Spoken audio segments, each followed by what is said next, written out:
Fala galera, tudo bem?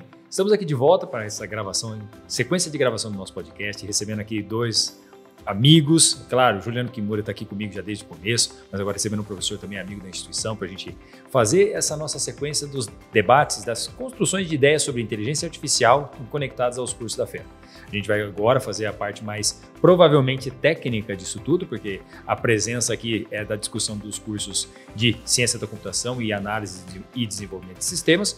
Então, é o momento, acho que, mais propício para discutir as entranhas da inteligência artificial, linguagem de programação, o que ela é capaz de fazer, até que ponto ela alcança aí no desenvolvimento de novas tecnologias de software.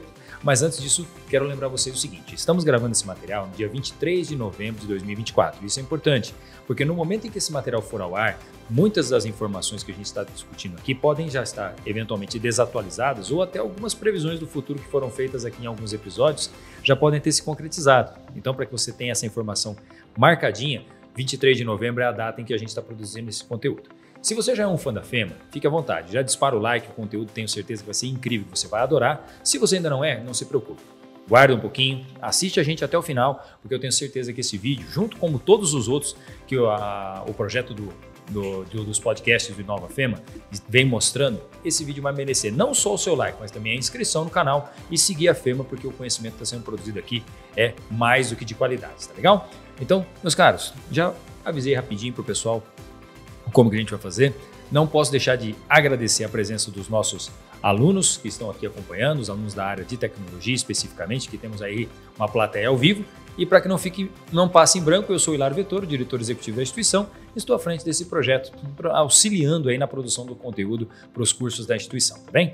Então, meus amigos, antes de qualquer outra coisa, vamos nos apresentar para a galera que nos acompanha. Juliano, você pode se apresentar mais uma vez para o pessoal?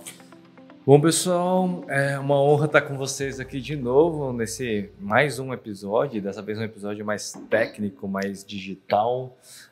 Curiosidade, um dos primeiros cursos profissionalizantes que eu fiz foi um curso da Impacta de Webmaster Developer em 99. Na época, eu aprendi a codar em bloco de notas, HTML, CSS, e foi na época que estavam lançando o XML. Né?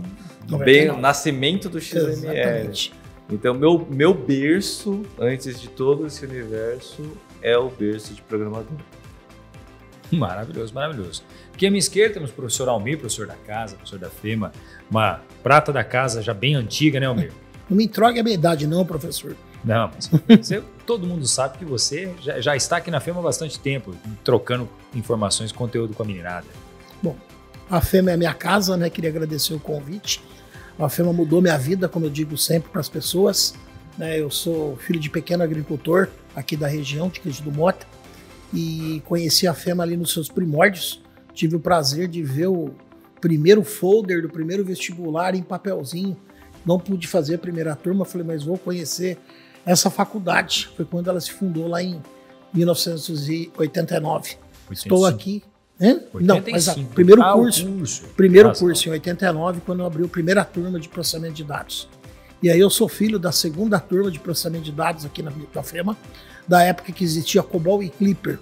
E nós passamos aí, viu, Kimura, como você falou da Impacta, conheci a Impacta, inclusive fiz um curso da Impacta de Access lá em 1998, 95, se não me engano, inclusive pela FEMA, pago pela FEMA, quando surgiu o Access.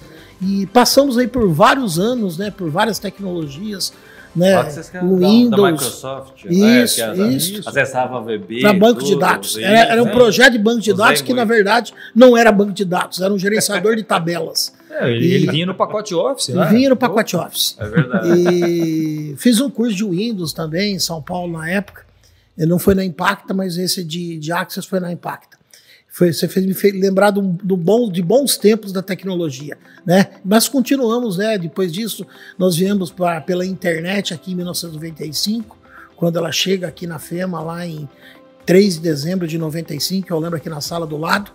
Nós tivemos um grande impacto, não só na FEMA, como regional. E depois nós evoluímos e chegamos aí em 2023 com a IA. Né, vamos dar um salto no tempo lá, tecnologias que surgiram no desenvolvimento, mas chegamos na IA. E hoje em dia fala-se muito em inovação, né? Eu sou professor aí dos cursos de graduação da FEMA, do curso de processamento de dados, que hoje é análise de sistema e ciência da computação, e também atuo, né, junto a um hub de inovação Fomentar Vale. Estamos em conversa aqui com a FEMA também, parceira grande dos projetos de inovação, e nós não conseguimos falar em inovação se não falar de novas tecnologias, e a IA está no meio de tudo isso para acelerar o desenvolvimento tecnológico. Maravilhoso. E lembrando que foi o professor Almir que me encontrou no meio Eu ia já puxar isso, porque vocês já se conhecem há algum tempo. Onde que vocês se encontraram? Na verdade, é muito engraçado, né? Nós somos aí agora em julho, eu fui com a família, aproveitei as férias e tinha que levar o meu filho, o Samuca, eu devia para ele uma visita no zoológico, e aí nós fomos no zoológico, só que antes nós vamos passar pela Campus Party. Também um jovenzinho de 12 anos agora, né?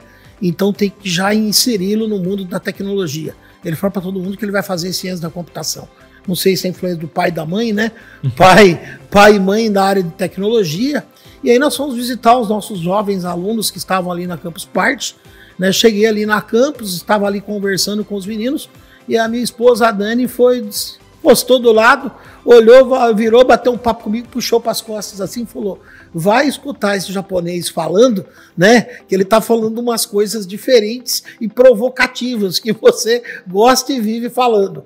Aí eu sentei ali, finalizei a palestra dele, acho que uns 20 minutos finais, terminou, falei: cara, você precisa ir para CIS. Preciso levar você para CIS para a gente bater um papo e trazer um pouco desse novo mundo aí. Já trouxemos segunda vez, né? Sim. O bom filho, a casa retorna. Pois é, essa é a missão, Eu estou diante aqui basicamente de dois programadores, né, de origem, apesar do Kimura já não está programando mais, e como aqui eu sou, obviamente, o visivelmente menos capacitado nessa questão de desenvolvimento e tecnologia, etc. Eu sou o entusiasta da equipe. Me conta para mim uma coisa, que sou um entusiasta. Será que a gente consegue prever hoje o quanto que a IA ajudaria no desenvolvimento de software, na elaboração de código de programação e etc. e tal? Dá para ajudar? Eu vou te dizer que, assim, eu mesmo sendo um programador aposentado, né, tem algumas coisas que não mudam. E a lógica de programação é uma delas, né? Você ter essa base é excelente. E eu vou dizer que eu já estou arriscando voltar a codar algumas coisas aí, principalmente no cenário atual. Tem uma tendência muito engraçada que é os mini-apps, né? Os super apps e os mini-apps. Tá todo mundo querendo se tornar um super app. E o que o super app é? O super app é o app principal que vai ter muitas funções, aonde mini apps vão se plugar no super app, né?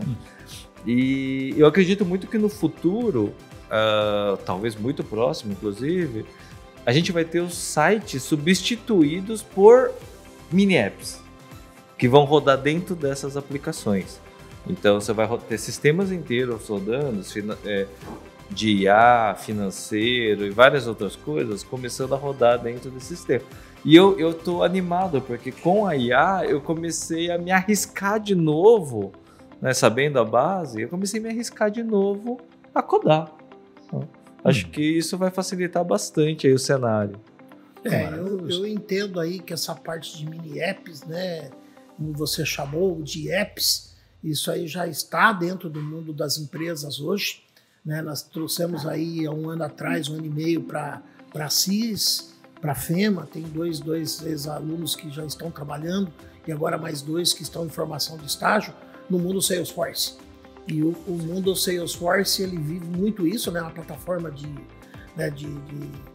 dessa parte de gestão de cliente, CRM, de CRM. Então, me faltou a palavra, obrigado, Kimura.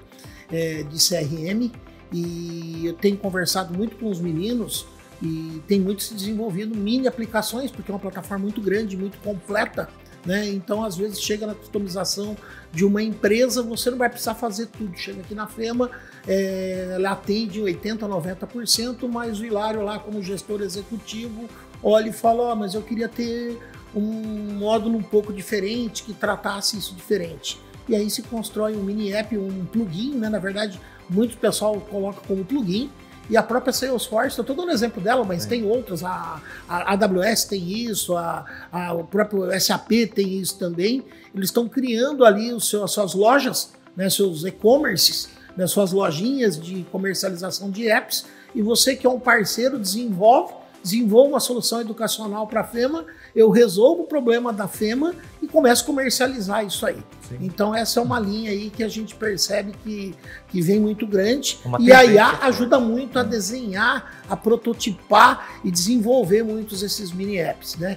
Só um pouquinho pegando aí o gancho que você falou de voltar a ser programador, eu estou vivenciando uma experiência muito grande de um jovem assisense aqui, que ele é técnico em segurança do trabalho e ele trabalha com trabalho de Uber.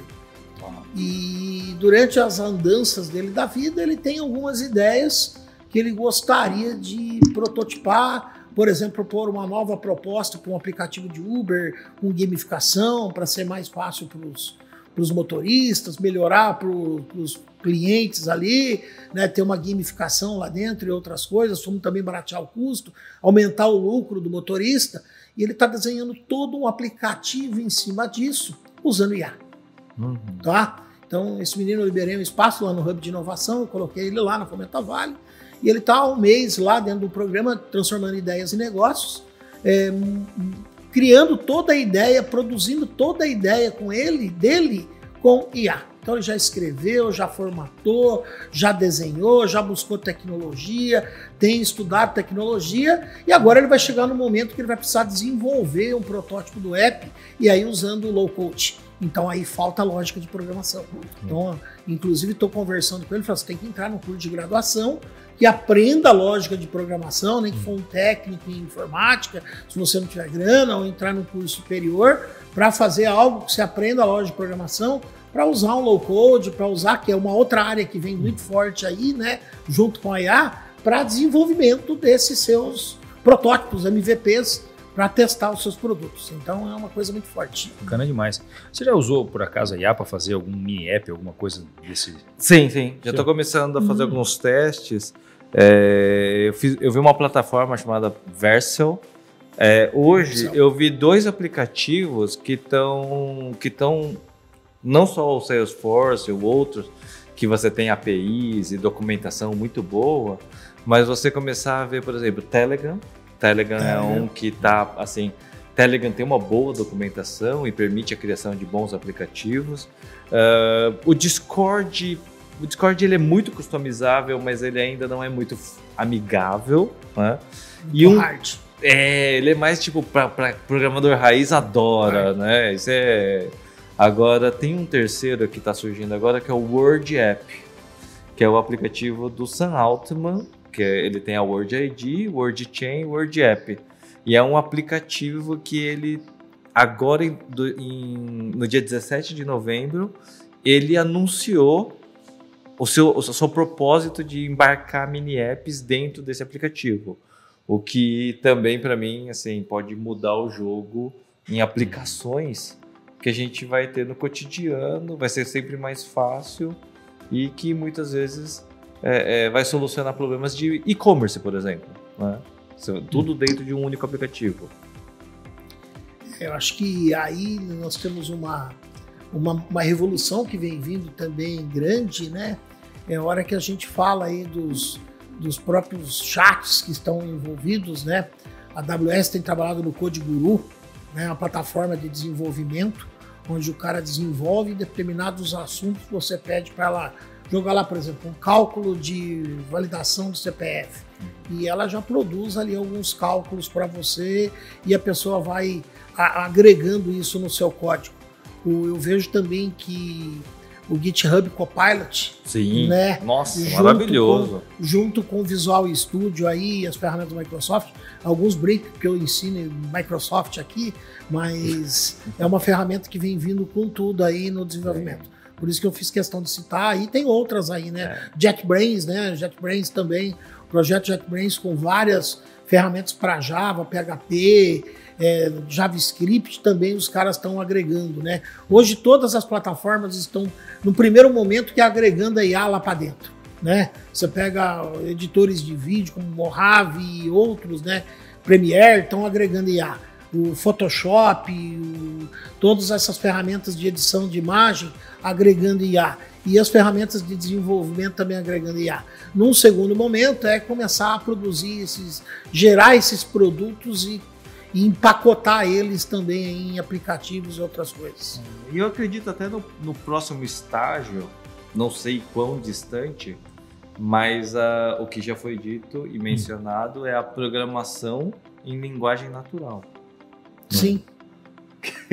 Que aí você não precisa, você faz as instruções, dá as orientações, pede. Hoje já tem ferramentas de image to code, né? Você pega uma screenshot de um aplicativo e ele coda o front-end do aplicativo quase que inteiro, né? Acho que no futuro é óbvio que saber codar é uma habilidade que vai ser diferencial, mas também vai democratizar bastante as ideias, né?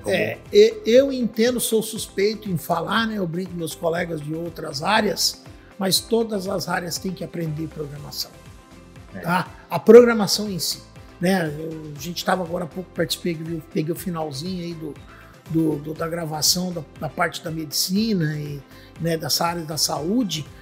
Hoje o engenheiro tem que saber programar, o administrador, né? Você vê a nova geração aí do Excel e das ferramentas do APS, já estão vindo já com Python embutido e já estão vindo com IA embutido. Então, enquanto você tinha que antigamente usar PROC-V, PROC-H, um monte de comandinho dentro do Excel para filtrar, para buscar dados, para buscar coisas lá dentro, você está usando praticamente linguagem natural para montar uma planilha. Então, o administrador de empresa, ele não vai precisar mais chamar um cara de tecnologia dentro da sua equipe.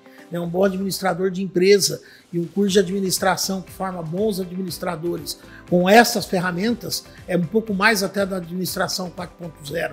Né? Ele vai buscar, né, associando todo o potencial do GPT e disso dentro de programação.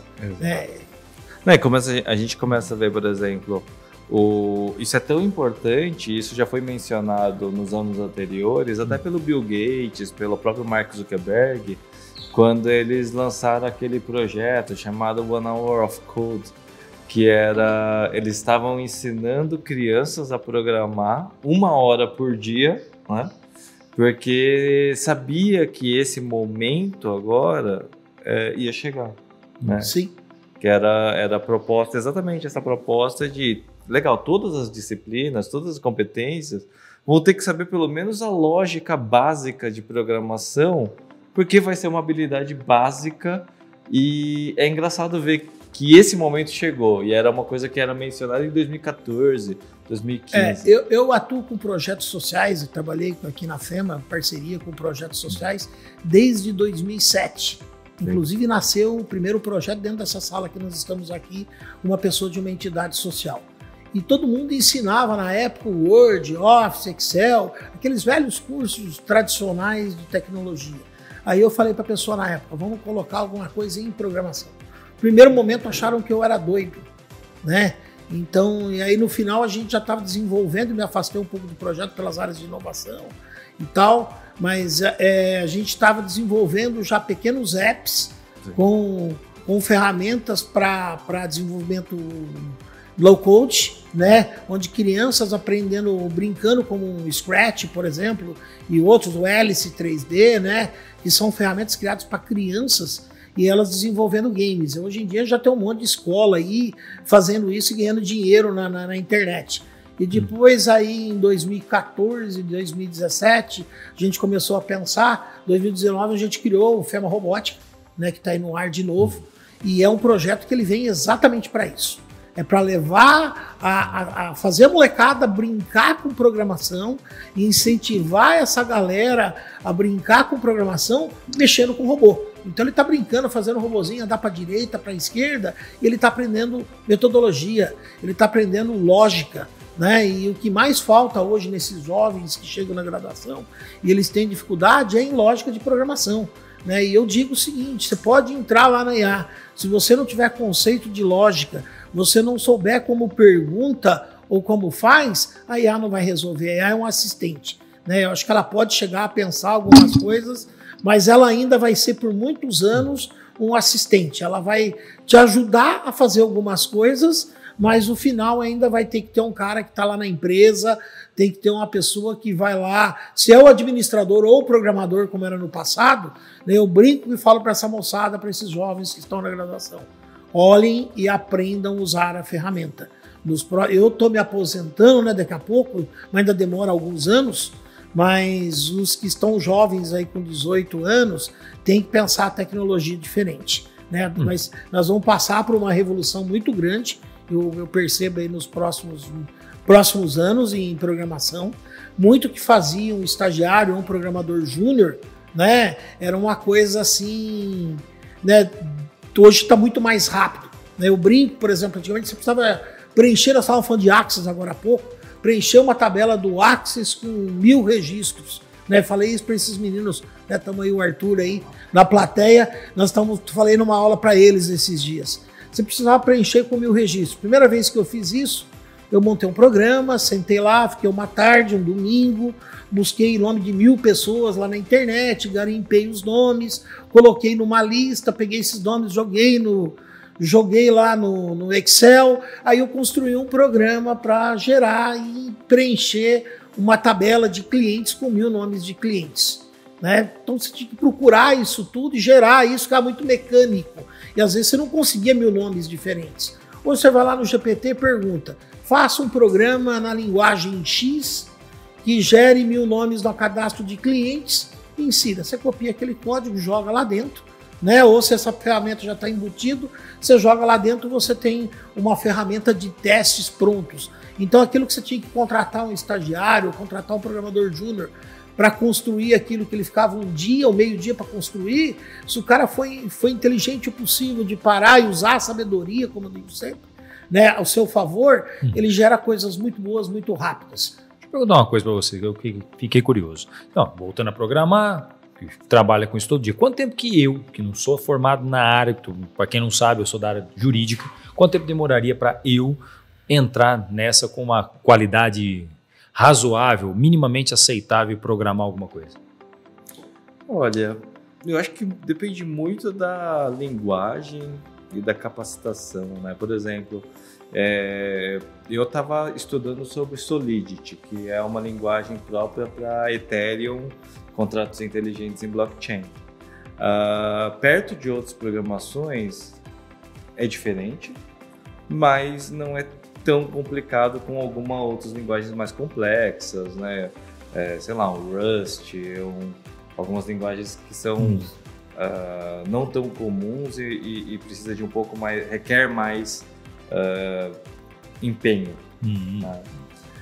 Ao mesmo tempo que, assim, GitHub Copilot para mim eu abraço, beijo, durmo junto, porque é realmente incrível você poder contar com uma ferramenta que te melhora seu código, te corrige, te ajuda a codar e evoluir mais rápido. Eu digo o seguinte, Hilário, para você começar, eu digo para esses meninos, você vai começar muito rápido. Principalmente se você tiver um conhecimento e um bom raciocínio lógico, né? O que ajuda muito é o raciocínio lógico. O que os nossos alunos patinam e demoram um pouquinho no primeiro ano é o entendimento de lógica de programação. Sim. Independente da linguagem, por isso que eu ainda uso o algoritmo tradicional, ainda eu vou na lousa, ainda escrevo com giz, que é a forma de você destravar a mente do cara para ele pensar lógico. Depois que ele entendeu de lógica de programação, ele já vai ter aí um caminho muito grande pela frente, principalmente se usar linguagens não mais da modinha. Antigamente o pessoal falava linguagem de modinha, mas hoje não é linguagem de modinha, é um Python da vida, que já traz muita biblioteca pronta e muita coisa pronta, né? E outras aí também. Mas Python hoje tem muita coisa pronta, então a pessoa faz. Agora, você quer um código de qualidade, você quer um código que vai por rodar. Então, uma coisa é você desenvolver um código básico, uma coisa é começar a programar, a outra coisa é você desenvolver um código que execute numa empresa, numa micro, pequena empresa, num bar, num restaurante pequeno, é uma coisa. Uma coisa é você construir uma aplicação que vai executar na FEMA, né, num porte já ou maior, com 200 funcionários, 1.200 alunos, com uma certa quantidade. E a outra coisa é você rodar uma plataforma para milhões, que vai rodar como um Uber, Airbnb, um iFood, exato, que você vai ter que escalar. Vai então, precisar usar container. Então, por isso que aí você tem que ter um curso de graduação. Né? A graduação não morre, tá? A graduação não morre. Né? Você pode começar a ser um programador, mas aí por trás você tem que ter toda a tua formação de estrutura de dados, qual a melhor estrutura, como é que eu vou armazenar, como é que eu vou pesquisar. Então eu buscar um registro no meio de 5 mesas de um restaurante é uma coisa. Eu buscar um registro em 7 cliente milhões. no meio do milhão de clientes dentro de um iFood e retornar para o cara que tem um veículo, ou um Uber, ou um 99 aí, táxi andando na rua, eu tenho que ter uma estrutura de dados, um sistema de pesquisa. Então depende até onde que a pessoa quer chegar. Né? Se você for um gestor, um administrador, que vai usar, vai aprender lá, você faz seu curso de loja de programação e você vai começar a brincar com Python ou com ferramentas dentro de um Excel, ali 6 meses, 1 ano, você já vai estar desenvolvendo coisas legais.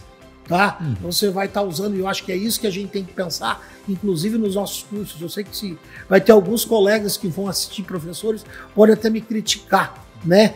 Mas eu vou ser provocativo. Eu vejo que assim, nossos cursos têm que pensar em algumas ações, inclusive em outras áreas, né? Em outros cursos, ter aí a programação como um acessório, uma disciplina optativa, para que um aluno, eu vi um menino aqui agora há pouco falando da medicina, então ele pode ali, né, ele faz medicina, se eu não me engano, aquele jovem, sim, então eles precisam ter optativas, por exemplo, para entender a lógica de programação, para entender essas coisas dentro do mundo dele. A outra é você se tornar um profissional de mercado que vai desenvolver ou produzir um software que vai dar suporte para toda uma infraestrutura como uma FEMA ou para uma grande startup ou uma grande empresa. Então, assim, a graduação ainda ela não morre, porque novas tecnologias elas vão surgir. Para construir novas tecnologias, eu preciso de cientista da computação, eu preciso de engenheiro de computação, eu preciso de cara que vai estar nessa linha. Assim, a gente vai ouvindo, como eu disse, sou leigo em algumas coisas, até Python já ouviu falar, essa linguagem que você comentou agora há pouco, que eu nunca tinha ouvido falar dela. Mas qual seria, por exemplo, uma linguagem que o pessoal está desenvolvendo estruturas de IA hoje em dia? Hoje o que está acontecendo, assim, a gente tem uma discussão, e o Almir trouxe esse ponto que é bem interessante, que assim, a preocupação de você criar aplicações que elas estejam prontas para receber quantidades diferentes de pessoas. Uma coisa é você criar uma aplicação para um restaurante, outra coisa é você criar a aplicação para 1.000 pessoas e outra coisa é você atingir milhões. E todas elas a gente vai precisar estar se preparando em performance, código mais limpo. Então, normalmente, quando a gente fala de no code ou low code, né, que são ferramentas hoje que já existem no mercado, no code é uma ferramenta que você cria aplicativos que você nem vê o código, você só cria o aplicativo. E tem o low code, que você precisa ver pelo menos um pouquinho do código, né? E nenhum desses dois casos, esses dois casos são muito bons para você, sei lá, botar uma coisa rápida no ar, para você testar ou em menor escala.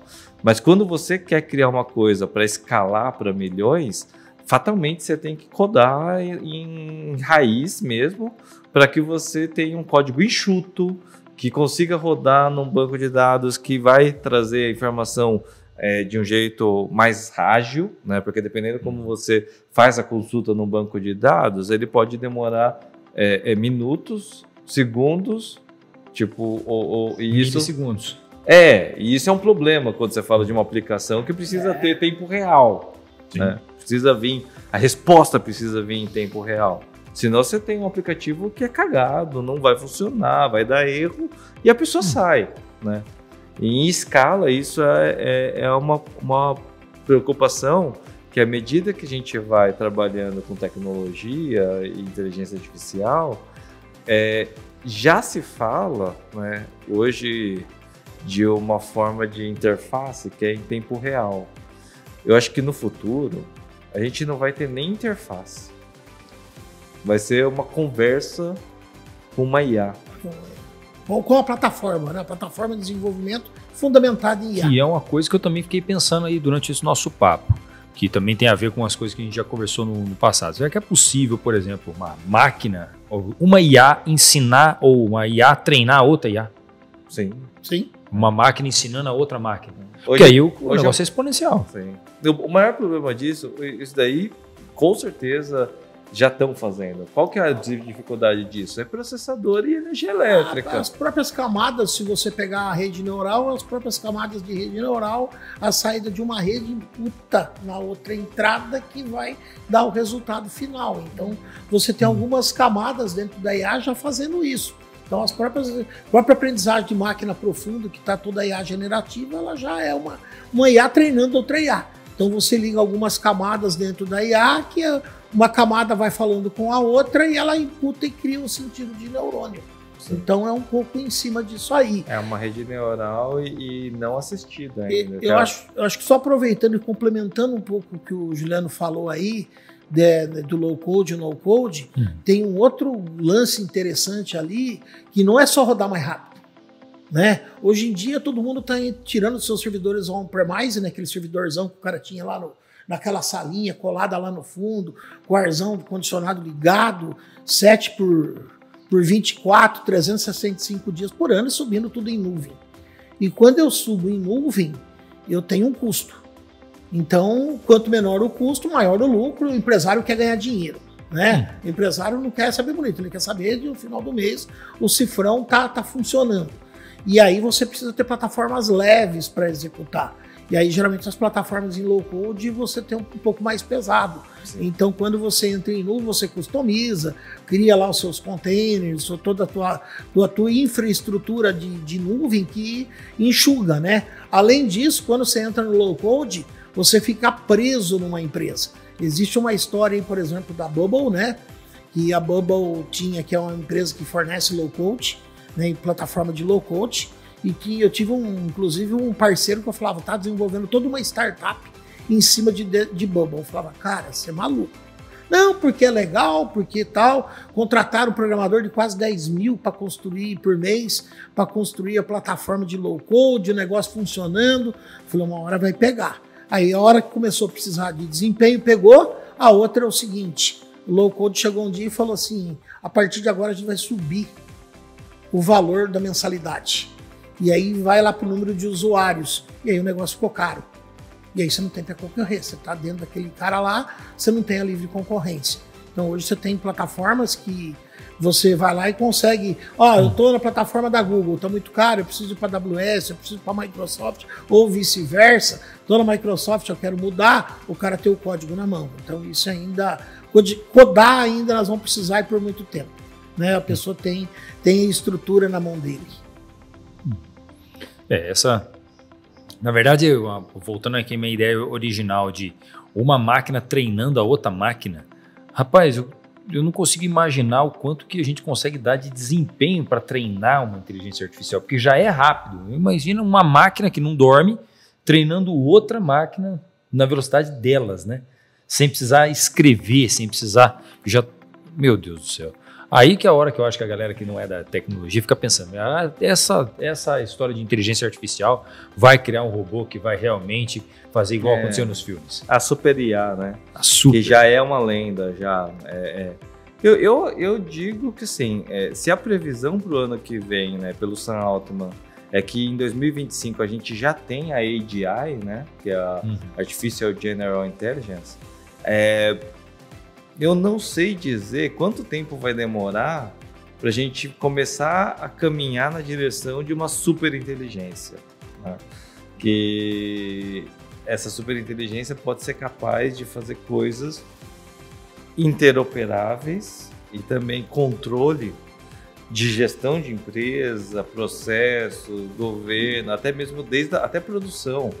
Imagina você substituir um e-commerce inteiro por uma super IA dentro da própria empresa. Tipo assim, você vai comprar um produto, você vai conversar com a super IA e o processo de você experimentar o produto, sabe o que vai acontecer? O cara vai entrar na plataforma, ele vai falar assim, olha, eu sou um homem de 44 anos, oriental, gosto de roupas assim, e tal. Me mostre quais são as roupas que são mais recomendadas para mim. Aí ele vai, mostra todas as roupas. Agora eu vou subir uma foto minha e você vai fazer uma foto minha criando um look com essas fotos, com esses produtos que você trouxe para mim. Aí você vai criar 3 looks. Ele vai trazer a sua foto vestindo os 3 looks em tempo real. Aí você vai olhar e vai falar assim, legal, gostei desse terceiro aqui, fecha a compra aqui, pá. Sim. E já não sabe nem quem é o fornecedor do produto em alguma medida. Não tem nem interface de e-commerce. Você chega no chat e fala assim, ó, eu quero esse terceiro look aqui. Ele mostrou 3 imagens, eu vestindo o look das roupas que a loja vende. Isso já é possível, né? Sim! Isso já está acontecendo. Só que você vai acabar com a interface, não vai precisar mais de interface de e-commerce. Tá faltando só desenvolver, a tecnologia já tá aí. Não, mas você não vai saber nem quem tá te entregando o produto, você não vai saber se o produto é da Shein, se o produto é da Amazon. A experiência do usuário vai mudar muito aí. Exato. Eu falo para essa moçada que eles têm que pensar em coisa diferente, porque tem um monte de coisa aí. Mas gerar foto automática a gente já tem. Buscar dados e processar dados a gente já tem. É só construir interface para fazer isso. Isso porque eu falei ainda foto. Assim, eu podia virar e falar assim, pode pôr o cara na praia, vídeo. Faz um vídeo.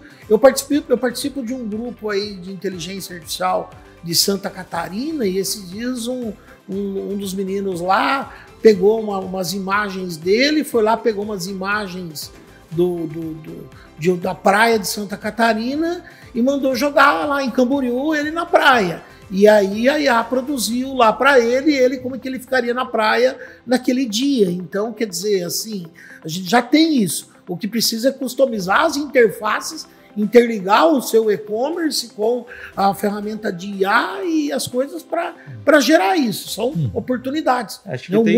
O mundo é rico em oportunidades. Acho que tem 2 pontos que acho que vale lembrar aqui. Acho que um é que a gente está no 2º ano de vida da IA.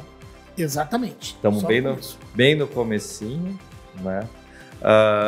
E segundo, e agora me fugiu aqui. Bom, a primeira parte... Vou lembrar. Bom,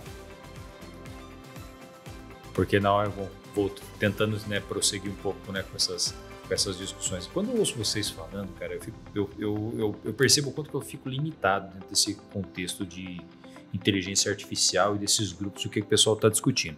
Eu ainda estou aqui maquinando essa situação de fazer uma compra desse jeito que o Kimura estava construindo. Fiquei pensando, caramba, né?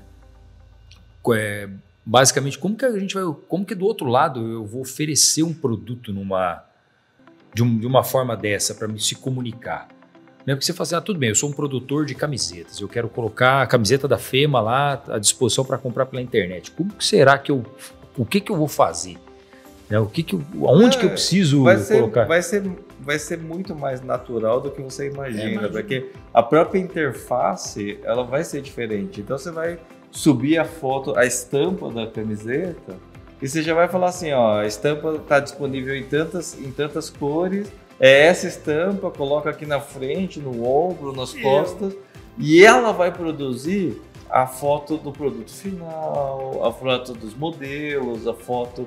Se for preciso, inclusive, porque talvez não seja preciso.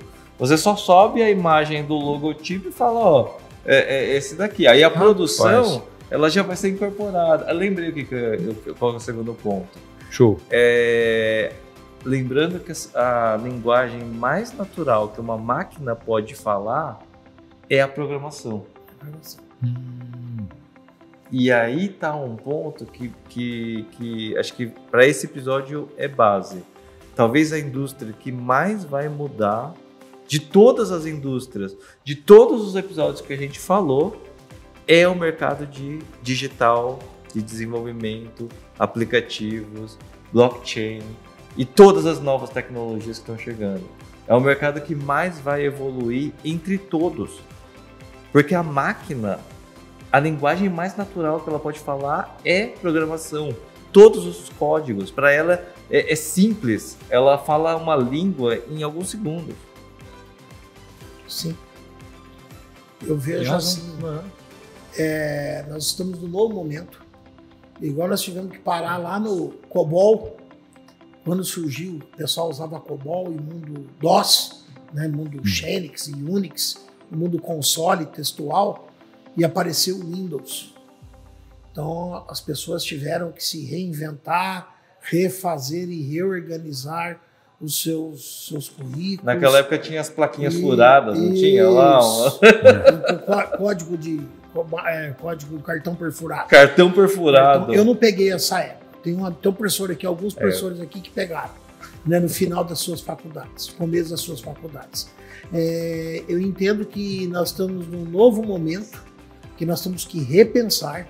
Eu sou, às vezes, criticado nisso, mas eu sempre... Não sei se eu sou ansioso ou quero andar um pouco à frente do que está andando, ou antes do que está chegando, mas nós vamos ter que repensar, inclusive, as nossas graduações, não só nas áreas de tecnologia, as áreas de tecnologia vão ter que repensar, mas todas as graduações, no futuro, elas vão ter que ser repensadas. Esses dias eu estava conversando com um empresário, a gente sentou e passou uma tarde batendo um papo sobre isso. Né, o que a empresa precisa. Esse empresário é uma pessoa que mexe muito com o IA. Ele falou: Mir, as profissões do futuro elas vão ter que aprender a trabalhar com IA. E acho que em tudo aquilo que a gente precisa pensar é uma outra coisa muito forte aí, que é dados. Né? O cara só vai oferecer a camisa para o Juliano se ele tiver dado informação, né? Porque a informação você gera a partir do dado. E aí vira conhecimento com inteligência artificial. Então tudo isso é a coleta de dados, e você guardar dados é a principal coisa. Como é que eu posso oferecer camisa para esses jovens, né, que estão aqui na FEMA? Como é que eu posso oferecer produtos? Trazer uma provocação boa aqui, que eu acho que antes de a gente se perder. Será que a academia ela quer se posicionar como consumidora de IA e consumidora de novas tecnologias, ou ela quer se posicionar como produtora e vanguardista dentro de todas essas inovações? Eu acho que essa provocação que você trouxe, acho que é essencial para o meio acadêmico, porque senão a gente vai ser conhecido no mundo como os consumidores dessas novas tecnologias, porque a gente só está esperando o negócio vir, mas a gente não está produzindo, de fato, coisas que a gente vai esperar isso acontecer fora para trazer para dentro. Acho que são duas coisas aí, né? Acho que são dois momentos. Um momento é você consumir. Isso é os nossos cursos, nossas profissões de administração, enfermagem, medicina, que vai criar assistente para o cara saber qual que é o perfil daquele tumor que o cara tem. Na área do agro, qual que é o dia melhor de aplicação, qual é o momento. Então eu vou consumir a tecnologia que já está pronta. O que a gente não pode perder dentro dos cursos da ciência afim, né, que é a computação em si, principalmente o curso de computação, né, porque a gente tem dentro da área de computação, a gente tem os cursos com atividade fim e atividade meio. Né? Os cursos de tecnologia são atividade meio, então eles vão usar a tecnologia para desenvolvimento de software, vão usar aquilo para automatizar a produção. Mas os cursos de computação, engenharia de computação, eles precisam ser reinventados ou reatualizados, que não vai mudar muita coisa, eles só precisam ser atualizados, né, dentro dos seus conteúdos para essa nova geração de novas ferramentas e novos produtos com IA. Como é que eu vou criar um novo gerenciador de banco de dados usando IA? Como é que eu vou utilizar uma nova ferramenta de metodologia de desenvolvimento de software para a área de IA? Né? Como a gente teve que adaptar dentro para mobile, quando surgiu o mobile foi esse tipo de coisa. As universidades foram todas pesquisando. Qual a melhor metodologia para desenvolver ou especificar um produto mobile? Qual a melhor ferramenta para desenvolver? E aí surgiram novas ferramentas para isso. Então, os cursos de atividade meio vão ter que usar a tecnologia para o meio, atualizar as suas estruturas e as suas profissões. Os cursos de atividade fim têm que sentar e pensar como que dados, principalmente dados, né? Se nós não tivermos dados, dado é o maior combustível hoje nosso, não é mais petróleo, não é mais cana. O maior combustível, inclusive de quem produz cana e etanol, é dado. Porque se o cara tiver o dado lá do metro quadrado que ele está plantando cana, ele vai produzir mais etanol. Tá? Então uma das pesquisas é, por exemplo, só fazendo uma provocação, como é que eu peso hoje para minha máquina, uma colhedora de soja, eu sei quanto que ela está dando por metro. Eu consigo pesar quanto que produz aquele metro, eu sei quanto que tem o sinal de GPS, eu sei qual o adubo que eu coloquei lá, eu sei qual que é o adubo que eu posso melhorar lá. Na cana eu já não tenho isso. Eu preciso fazer uma pesquisa, porque eu não consigo pesar a cana que está indo para o caminhão na hora. É uma das pesquisas em aberto. Tem um cara aqui de Assis tentando fazer um mestrado sobre isso lá em Jabuticabal, para descobrir como é que eu peso cana por metro quadrado, por metro que eu estou coletando. Então é dado. A partir desse dado eu vou conseguir mexer no solo, o solo produzir mais. Então é o maior combustível hoje é dado para a gente poder aplicar as ferramentas de IA em cima. Bacana demais. Bom, gente, ó, eu tenho 3 perguntas aqui que vieram aí da nossa plateia, mas eu vou precisar que vocês me ajudem, porque também preciso de são de elementos que eu também não conheço. Tá? Mas a primeira acho que dá para eu ajudar. Pessoal, o ano que vem, pensando em 2025, né, será o ano quântico. Então é uma afirmação que veio aqui. Haverá convergência entre a inteligência artificial e essas estruturas quânticas? O que vocês acham? Olha, atualmente, né, quando você fala de computação quântica, o pessoal tem um conceito meio errado da computação quântica, né? Principalmente porque as pessoas, a maioria, encara a computação quântica como um computador que vai rodar muito rápido qualquer software. E não é isso, né? Na verdade, a própria computação quântica, ela necessita de softwares quânticos. Você não vai rodar um software normal no computador quântico, o pessoal acha que isso vai acontecer. Uhum. Então já começa que a gente precisa ter programadores que já começam a pensar em arquitetura de software quântico. Ainda isso vai acontecer, eu acredito que em algum momento isso tenha que acontecer. Por enquanto, eu não sei ainda se aqui já adquiriram um computador quântico ainda, não, né? Não. Então, assim, depois que adquirir, a gente vai ter que aprender a codar para o software quântico, que não é 0 e 1, é 0 e 1 e 1 milhão de variáveis entre 0 e 1, que é o Q, né? Qubit. Então, é muito difícil a gente prever ainda o que vai acontecer, porque vai ser uma geração de software que ele não é... Você não vai usar ele como você usa software hoje em dia. Acho que essa que é a questão. Tá? Não vai ser a princípio, não vai ser um desktop. Talvez um dia vai ter a democratização do computador quântico. Talvez lá no futuro, né? E aí vão ser softwares específicos para computação quântica. Não vejo isso acontecendo a curto prazo. Mas, assim, acho difícil. Eu creio que é a próxima revolução, né? Uma das próximas revoluções. Eu acho que nós temos umas anteriores ali, como o blockchain, que é uma das coisas... Eu acho que tem umas etapas antes. Exato. Aí nós vamos chegar nesse tipo de... Eu acho que 2025 ainda é precoce, ainda à frente... Acho que é o nascimento da ideia. A segunda pergunta que a gente recebia, até aliás a primeira, a segunda, são 3 perguntas que foram enviadas pelo Arthur. Ele diz o seguinte, me ajudem aí. Em relação ao Brasil, recentemente vi um gráfico interessante. Brasil, top 10 até chegar em pesquisa e desenvolvimento. Alguma esperança em relação a isso?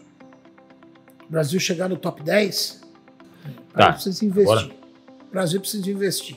Acho que essa pergunta quando chega nesse quesito pesquisa e desenvolvimento, a gente cai no ranking. Então ele está indo bem, aí chega lá, pá. Acho que a resposta tá bem dada, né? Pesquisa e desenvolvimento, estudar. Eu acho que trazendo esse gancho, eu queria lembrar que assim, o Brasil tem um potencial de ser uma das maiores potências em IA e blockchain. Só que... Por quê? Porque o Brasil tem uma excelente matriz energética limpa. Exatamente. E assim, a energia elétrica é a comidinha para tudo isso acontecer. E isso o pessoal não presta atenção. E o segundo seria a gente ter um pouco mais de desenvolvimento em cima de hardware.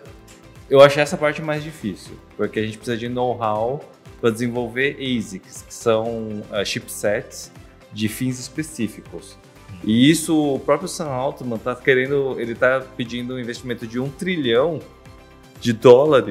para começar a desenvolver chip ASICs de 1 trilhão, IA. tá de leve. Pequena quantidade, porque Não, hoje existe um monopólio da NVIDIA em relação a isso. A NVIDIA vem com tudo, né? A NVIDIA tá navegando sozinha nisso. Surfando. Então, tipo, se não tiver ninguém desenvolvendo chips e processadores para IA, eles vão continuar navegando sozinhos. Acho que isso precisa mudar. Talvez o Brasil pudesse ser... Inclusive, o Brasil tem muito recurso natural, inclusive aqueles materiais tipo estênio ou silício, que são, inclusive, matéria-prima para chips, né, que são mandados para a China, para o pessoal desenvolver isso lá. A gente podia estar fazendo isso aqui, né? Mas a gente não tem know-how. Eu não sei se a gente tem know-how para isso. Eu acho que não é nem know-how, acho que falta incentivo. Também. O Brasil tem muita gente boa, muitos pesquisadores bons pesquisadores que estão ao redor do mundo, que saem do Brasil para trabalhar lá fora. Né? Qual o incentivo que você tem? Em todas as áreas, diga-se de passagem. Em todas as áreas. O brasileiro vai lá fora, então a gente tem pessoa na medicina, na física, na matemática, está tudo lá fora. É uma questão política, é um assunto filosófico, mas infelizmente o cara que entra lá 4 anos, ele não vai colher os frutos disso. Então ele passa 4 anos ali, ele faz alguma coisinha e vai embora. Eu acho que o último movimento assim que teve assim foi lá atrás, na época da ditadura. O Brasil mandou muita gente para fora para estudar, buscar tecnologia, trouxe para dentro. Depois de alguns anos teve aí aquele movimento do governo também de levar o pessoal para fora ali, e agora nós paramos de novo. Então, assim, é simples a gente pegar isso. Alguns anos atrás a gente formava os alunos em graduação aqui e toda a turma, 1 ou 2, ia fazer um mestrado, ia fazer um doutorado, ia seguir o caminho da pesquisa. Hoje você vai falar para um aluno fazer um mestrado ou um doutorado, ele fala assim, pô, mas a empresa ali paga 5, 10 pau para começar, se eu estiver bem ali, daí a pouco eu chego a 10 mil rapidamente e eu vou fazer um mestrado para ganhar uma bolsa do CNPq de um salário mínimo, trabalhar 4 ou 5 anos. Então, quer dizer, qual é o meu incentivo como doutor? Que incentivo eu tenho em terminar o doutorado? Fazer um doutorado porque eu gosto da profissão, eu queria continuar na carreira acadêmica, eu fui me formar, mas infelizmente, o que a gente investe em pesquisa? P&D nesse país, qual a pesquisa de desenvolvimento que nós temos? Nós temos algumas empresas que mexem, infelizmente, e acabou. E se a gente pensar assim, outros países já enxergaram o capital intelectual e criativo do Brasil uma coisa boa, né? Tanto que você pega, por exemplo, em 2007, 2008, empresas como Ubisoft, Gameloft vieram para o Brasil e criaram estúdios criativos aqui. O pessoal para desenvolver games, né? Fecharam por uma outra questão de incentivo e tributação. Isso. Que não faz sentido você desenvolver games aqui no Brasil para você pagar uma fortuna de imposto e você não tem nenhum incentivo para você exportar games para você. E aí hoje eu fico triste, por quê? Porque as pessoas que trabalharam comigo na Gameloft hoje estão trabalhando no Canadá, na Alemanha, em grandes estúdios fora do Brasil, ganhando em dólar, ganhando muito mais e não estão aqui no Brasil. Então, poderiam estar. Acho que nessa linha, sim, as universidades, infelizmente, as públicas estão meio que sucateadas e você vê as verbas do CNPq, é difícil. E pro lado empresarial, o cara não tem um incentivo fiscal para ele poder financiar a pesquisa e ele ter retorno disso. Então, precisa pensar nessa política. Eu sei que você falou de microchip, por incrível que pareça, dentro da tua palestra lá que eu assisti, em julho você comenta dessa área de microchips, e eu descobri que o Brasil tem agora um grupo de pessoas e vai lançar um projeto para programa para microchip agora em 2025.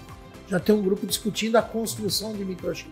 É muito pequeno, ainda perto do que deu uma iniciativa. E o incentivo para ele? E incentivo disso. Trabalhando com pequenos incentivos na universidade pública. Então é difícil.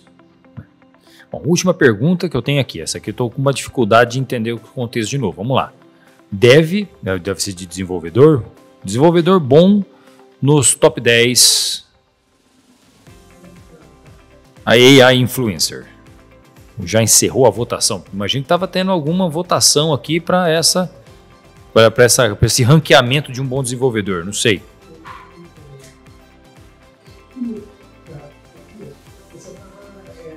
Speaker.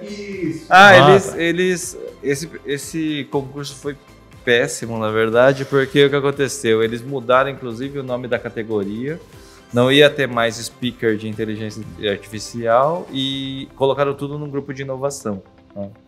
E, no final das contas, não foi tão legal, porque, assim, se você parar para pensar, hoje, inteligência artificial é um tema muito novo e que pouquíssimas pessoas tiveram a oportunidade de botar a mão na massa. Ou de trabalhar numa empresa que tenha relação com a IA. Né?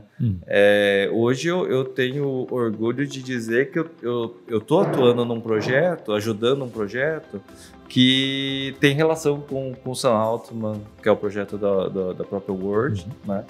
Que, poxa, você consegue ver uma conexão real com a IA e pessoas que estão preocupadas com o futuro da IA. Porque legal, a IA vai ter impacto em todas as áreas, mas ninguém está pensando no próximo estágio. Qual que é o próximo estágio?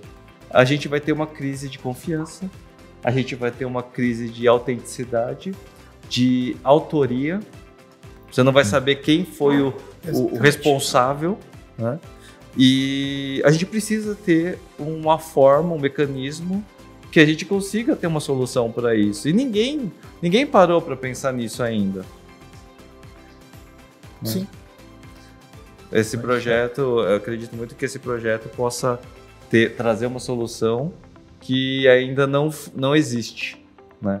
Mas que é um problema que a gente tem no cotidiano. Bom, interessantíssimo. Meus caros, esse nosso papo acho que poderia se estender por horas e horas e horas, como todos os outros. Acho que a gente não consegue esgotar, mas é um excelente início, um excelente começo para a gente continuar debatendo. Então, vou deixar um espaço específico, professor Almir. Vamos fazer uma despedida para a galera que nos assiste, para a gente encerrar essa nossa conversa. O que você achou? Bom, eu acho que gostaria primeiramente de agradecer o convite, né, de estar aí com vocês dois, aí, batendo esse papo. Assim, sinto honrado falar de tecnologia, falar de inteligência artificial, falar de inovação, é uma coisa que sempre me cativou e faz com que nos mantermos jovens. É isso? Quando a tecnologia faz com que nós evoluímos. Se parar de trabalhar com tecnologia, você fica velho. Né? Você sabe que é uma área que você parou 6 meses, né? Principalmente a área de programação, não parem de programar. Eu sempre brinco para esses meninos, fiquei feliz que está voltando a programar, estou brincando, mas é legal, eu guardo isso muito. Né? Eu sempre esses dias eu lembrei que quando eu me formei aqui em 1990, ontem, 93, eu fui fazer um curso de Windows, o Hilário. Fazer um curso de Windows pela FEMA, que o Windows estava chegando, Windows 3.1, lá em São Paulo. E um velho coboleiro, trabalhava numa empresa de seguros, né? Ele foi um programador de COBOL por 23 anos, e quando chegou o Windows ele ficou desempregado. E aí eu era um dos mais novos que estava na sala, recém-formado, e ele olhou e falou assim, viu menino? Olhou para mim pro fundo e falou, nunca pare de estudar e nunca pare de programar. Eu estou aqui hoje fazendo curso de Windows, vou fazer um curso de Word, de Excel, vou fazer um de Access para programar, graças a isso eu vou conseguir me aposentar. Né? Porque eu fiquei muitos anos sem me atualizar e isso custou minha falência dentro da área de tecnologia. Então o recado é, nunca pare de se atualizar em tecnologia, né? E a segunda, tem a programação sempre junto. Porque quando você programa, você vai mudar a tecnologia, vai mudar, né? Agora há pouco o Juliano deu um exemplo aí do quântico. Tá chegando o quântico, mas precisa fazer o quê? Software quântico. Software quântico, precisa de programador. Então a área de programação ela nunca acaba. Então eu sempre falo para vocês jovens, aprendam a programar. Às vezes a gente não está na programação ligado 100%, mas aprender a programar é importante. né? Focado nisso é que eu fui entrar para a área de IA de novo, a área de IA. Eu sempre permeei a área de IA, fiz o meu doutorado em cima de tecnologias adaptativas, que é um outro conceito, mas muito relacionado a sistemas que se adaptam em tempo de execução, tudo a ver com o IA, né? E o ano passado eu parei, olhei e falei assim, preciso fazer um curso de IA. E aí fui fazer um curso de especialização de 180 horas aí numa universidade pública boa, que foi da Unicamp, fiz um curso da Unicamp que valeu cada sábado que eu investi, das 8 às 18, eu investi todos os meus sábados do segundo semestre do ano passado para entender um pouco como funciona mais a fundo, né, a inteligência artificial e tudo que tem. Então a gente não pode parar, o recado final é esse, não deixem de estudar e tenham sempre a programação na frente para quem é da área de tecnologia. Com certeza você vai sempre ter uma luz e um bom assento ao vento, como diz nossos amigos. Maravilhoso. Para quem está pretendendo fazer toda essa atualização, eu acho muito importante vocês prestarem atenção, principalmente no futuro da internet e na Web3 e na tecnologia blockchain. E principalmente, não só a IA talvez seja um meio para que tudo isso vai acontecer. A gente está falando de computação quântica, estamos falando de tecnologia blockchain, elas serão necessárias conforme os avanços da IA. Isso, a gente está pensando em navegar um novo momento da internet, né? E eu acho que tem um paralelo muito bom que é, cara, se eu soubesse o que eu sei hoje na Web 1, na Web 2, hoje eu estaria milionário, bilionário, né? A pergunta é, agora que você tem esse conhecimento do amanhã, você vai deixar para começar amanhã ou hoje? Começa logo, né? Tenha condição, começa logo. Pois é. Bom, meus amigos, obrigado, né, pela nossa conversa. Para mim foi mais do que prazeroso receber vocês. Obrigado, Almir. Sempre muito bom estar contigo. Mas um agradecimento especial ao Kimura. Juliano, muito obrigado especialmente pela produção de toda essa série, pela tua disponibilidade de estar aqui conosco, pelo deslocamento, por todo esse envolvimento que você já teve com a FEMA, construiu esse contato conosco tão forte em tão pouco tempo. Sabe que a FEMA está sempre de portas abertas para você, nós temos muitos projetos ainda para realizar, algumas outras quase videoconferências agendadas aí para bolar umas outras presenças aqui e, claro, contribuir com esse nosso ambiente de inovação para que outros tantos projetos que a FEMA vem tentando criar, outros incentivos e essa cultura de inovação que não só a FEMA, mas o Vale aqui do Paranapanema, onde a gente está inserido por todos os seus ambientes de fomento de inovação estão fazendo. Então eu sou, em nome da FEMA, muito grato pela tua presença, realmente você já é um membro, né, da nossa instituição, muito obrigado mesmo, tá?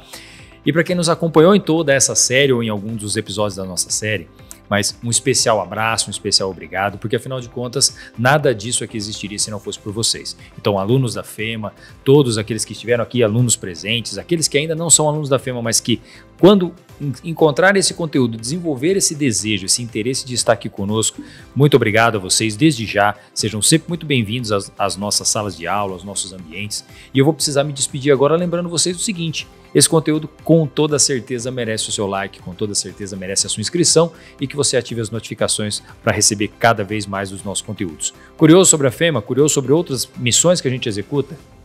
Procura lá, FEMACIS, no Instagram e sejam sempre bem-vindos. E esse nosso material também vai ficar disponível para quem quiser ouvi-lo só em áudio ou também acompanhar ele de novo em vídeo no nosso espaço do FEMAcast lá no Spotify. Um grande abraço para vocês, nos vemos em breve.